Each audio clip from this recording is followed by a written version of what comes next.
Hello दोस्तों, सभी को मेरा नमस्कार। और आज हम लगा रहे हैं वेजिटेबल क्रॉप, जिसमें से कुछ हम लोगों ने टमाटर, कुछ बैगन लगाए हैं। और मैं हूँ एमएससी एग्रीकल्चर का छात्र, और ये हमारे तुलसीदास बीएससी एग्रीकल्चर के छात्र। और हम दोनों मिलकर इस प्रकार से हमने पहले प्लॉट बनाया। इसको मिट्टी को पहले फावड़े की सहायता से उलट पलट किया, इस प्रकार से जैसे कि मिट्टी में पुलाव आ जाए, और मिट्टी का जो भी ऊपर खरपतवार रहता है उसको नष्ट कर देते हैं, जिससे कि हमारी मिट्टी में पुलाव आ जाता है, जिससे हमारे पौधे को जर्मिनेशन के लिए ज़्यादा प्रॉब्लम नहीं रहती है। और इस प्रकार जब अपन वेजिटेबल लगाते हैं तो वहाँ देखते हैं कि इतना डिस्टेंस रखना चाहिए और थोड़ा मिट्टी में नमी होना चाहिए। तो हम लोगों ने बैगन के पौधे आप देख रहे हो, इस प्रकार से हमने बैगन के पौधों को इतना डिस्टेंस दिया, इसकी वजह से जिससे ये बड़ा होगा तो इसकी शाखाएं निकलेंगी, जो तो यहाँ फल फूल आने में कोई प्रॉब्लम ना हो। इस प्रकार से हमने प्लॉट बनाया।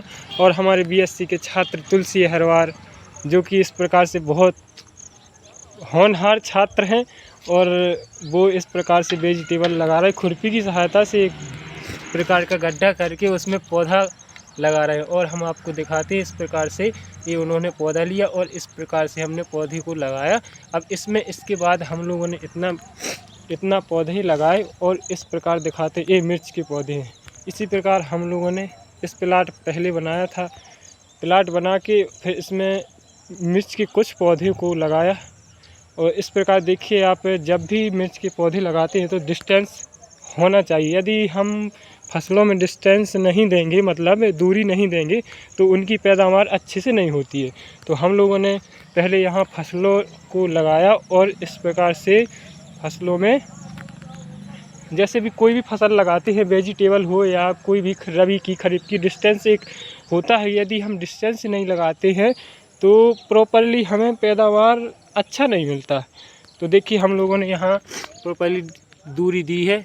ये दूरी इसलिए दी क्योंकि यदि पौधा बढ़ता है तो फल फूल आते हैं, तो उन्हें फल या फूल लगने में कोई प्रॉब्लम नहीं होती। और जो मिट्टी के पोषण तत्व होते हैं वो आसानी से पौधे तक पहुंचते हैं। इस प्रकार से हमने वृक्षारोपण किया है।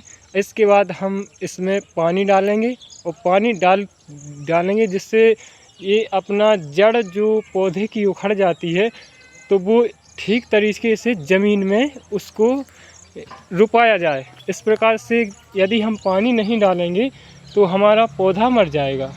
इस प्रकार से हमने फसल को लगाया है, और अब देखते हैं हमारी वेजिटेबल की क्रॉप कितना क्या होती है, फिर आपको बताएंगे। और अंकल जी हमारे पानी लाए, तो इस प्रकार से हम अब इसको लोटे की सहायता से पानी मिलाएंगे। हाँ, तो हम लोगों ने वेजिटेबल लगाया है। अब देखते हैं, आप लोग हम लोगों को सपोर्ट कीजिए। और हमारे तुलसीदास एग्रीकल्चर के छात्र बहुत मेहनत कर रहे हैं, और हम लोग ने मिल के लगाया है। और हमारा बगीचा देखिए, हम लोग यहाँ कमरे से किराए पर रहते हैं, तो अंकल जी की बगिया है, तो अंकल जी ने सहायता के लिए बोला, तो हम लोगों ने कहा कोई नहीं, हम तो एग्रीकल्चर के छात्र हैं, हम लोगों को क्या है। तो इस प्रकार से यहाँ देखिए जी, पहले हम यहाँ जे लगे थे भिंडी, जिसको यदि बुंदेली भाषा में बोलें तो क्या, मुझे नाम याद नहीं आ रहा है। और इस प्रकार देखिए हमारी बगिया है, और यहाँ मक्का लगा था, तो हम लोगों ने मक्का खाया। यहाँ पौधे भर गए, इसकी वजह से जड़ उसकी सड़ गई, तो उसकी पौधे सूख गए। यदि उसमें जड़ में पानी नहीं रहता और हमारी फसल सूखती नहीं, तो अभी भी हम लोग भुट्टे खा सकते थे उसके। और देखिए ये हमारा अमरूद का पौधा लगा है। और पहले यहाँ बैगन के पौधे लगे थे, तो वो अब उनकी एक्सपायर हो गई। पहले कुछ फसलों का अपना एक टाइम पीरियड होता है, इस प्रकार से। और सभी को मेरा नमस्कार, और मैं आपका महादेव हरवार, और हम एग्रीकल्चर के छात्र। आप अपना सपोर्ट करो।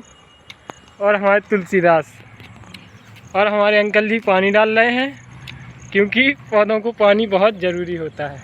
धन्यवाद।